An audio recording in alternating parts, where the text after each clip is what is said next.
les soldats, vous pouvez répondre en bonjour, mon général. Monsieur, dames, bonjour. Très bien. Donc ce matin, je suis dans vos murs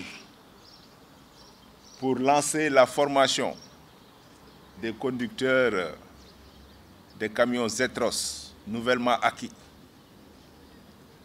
Je suis d'autant plus heureux de présider la cérémonie, puisqu'il y a quelques mois, j'étais de passage ici, et je vous avais promis que un des axes d'effort du commandement était de restaurer les capacités du bataillon du train. Vous savez que le bataillon du train, c'est l'arme qui permet au commandement d'assurer les mouvements de toutes les unités, que ce soit des mouvements en temps de paix ou en temps de crise ou de guerre.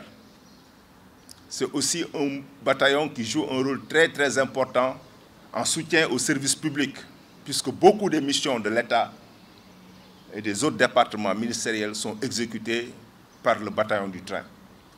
Et il faut dire que ces dernières années, donc, le parc a souffert d'un déficit quand même assez grave et il était question de le restaurer. Et là, c'est juste le premier jet qui va nous permettre non seulement de combler les déficits que j'ai déjà évoqués, mais en plus va aider largement dans la projection des troupes, dans des conditions sécurisées, puisqu'avec des véhicules aux normes, neufs et ayant fait l'objet d'une appropriation par les conducteurs, tout l'objet de cette formation.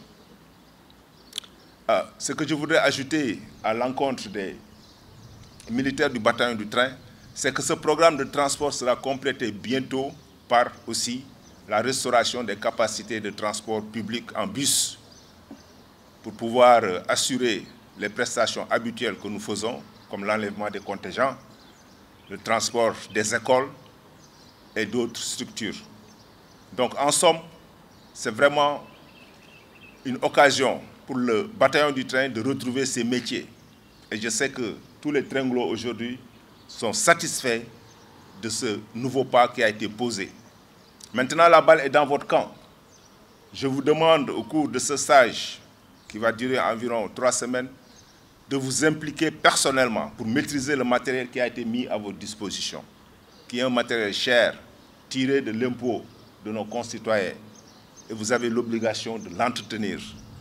Et l'entretenir, c'est d'abord connaître le matériel, s'investir dans les opérations quotidiennes d'entretien et de maintenance qui sont de votre niveau, et en faire un bien personnel, puisque c'est un outil de combat qu'on vous a confié et qui appartient à toutes les armées.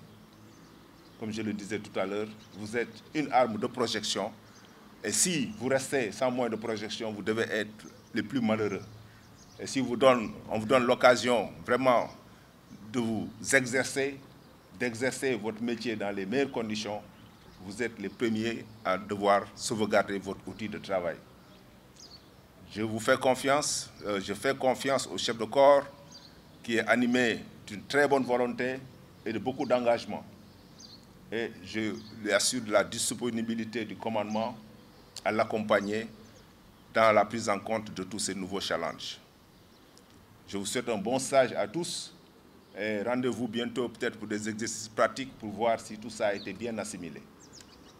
Voilà.